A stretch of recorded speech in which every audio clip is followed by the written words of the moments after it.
সুষ্ঠু ও শান্তিপূর্ণ নির্বাচন আয়োজন করে ক্ষমতা হস্তান্তরের গণতান্ত্রিক প্রক্রিয়া সম্পন্ন করা।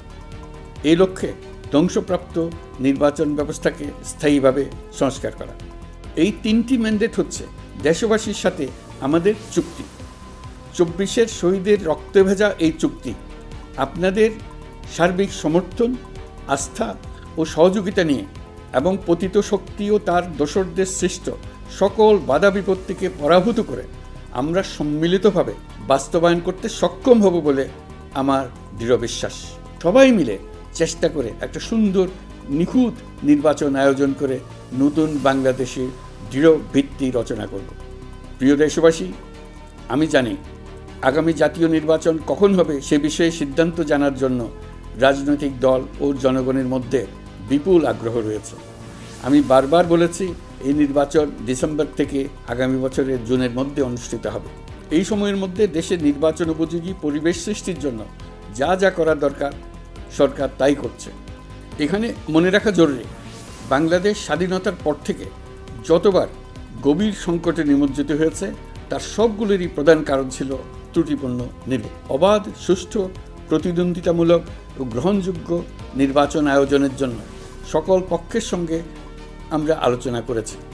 পাশাপাশি বিচার, সংস্কার ও নির্বাচন সংক্রান্ত চলমান সংস্কার কার্যক্রম পর্যালোচনা করে আমি আজ দেশবাসীর কাছে ঘোষণা করছি যে আগামী জাতীয় নির্বাচন 2026 সালের এপ্রিলের প্রথমার্ধের যে কোনো একটি দিনে অনুষ্ঠিত হবে। এই ঘোষণার ভিত্তিতে নির্বাচন কমিশন উপযুক্ত সময়ে আপনাদের কাছে নির্বাচনের বিস্তারিত রোডম্যাপ প্রদান করবে। আমরা এমন নির্বাচন চাই যা দেখে অভ্যুত্থানের শহীদদের আত্মা তৃপ্তি পাবে। তাদের আত্মা ইতিহাসে প্রথমবারের মতো কোনো বিচার পর্ব আদালতের অনুমতিক্রমে সরাসরি কিংবা রেকর্ডকৃত পদ্ধতিতে গণমাধ্যমে প্রচারিত হচ্ছে। আমরা বিশ্বাস করি এতে করে বিচার বিভাগের প্রতি মানুষের আস্থা বাড়বে, বিচার নিয়ে অপপ্রচার বন্ধ হবে।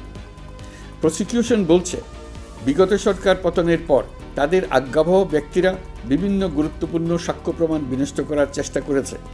থানা, হাসপাতাল সহ গুরুত্বপূর্ণ স্থানের দলিলপত্র পুড়িয়ে বা লুকিয়ে নষ্ট করার চেষ্টা করা হয়েছে। বিভিন্ন অপরাধমূলক স্থাপনার আকার, আকৃতি, দেয়াল ইত্যাদি ভেঙে এবং বিকৃত করে প্রমাণ লুকানোর চেষ্টা করা হয়েছে।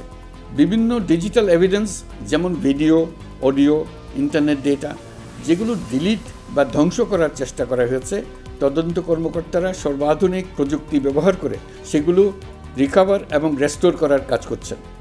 এই কাজে আমরা দেশবাসীর কাছেও সহযোগিতা কামনা করছি। স্বৈরাচারী সরকারের আমলে গত 16 বছরে রাজনৈতিক ভিন্নমত দমনের জন্য বিপুল সংখ্যক মানুষকে গুম করা হয়েছিল।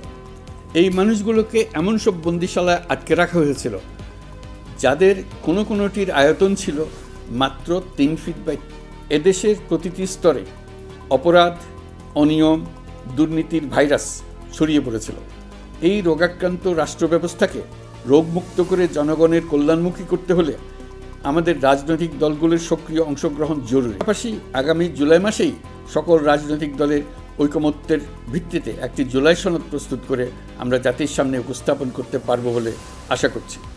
এই জুলাই সনদ হলো একটি প্রতিশ্রুতি, একটি জনকল্যাণমুখী রাষ্ট্র নির্মাণের জন্য সংস্কার কমিশন যে প্রস্তাবগুলো দিয়েছে সেগুলোর মধ্য থেকে রাজনৈতিক দলগুলো যে কয়টিতে একমত হয়েছে তার তালিকা থাকবে এই সনদে। জুলাই সনদে স্বাক্ষর করে তারা জাতির কাছে সেগুলো বাস্তবায়নের অঙ্গীকার করবে। জুলাই সনদ অনুযায়ী আশু করণীয় সংস্কার কাজগুলো আমরা বাস্তবায়ন করতে প্রতিজ্ঞাবদ্ধ।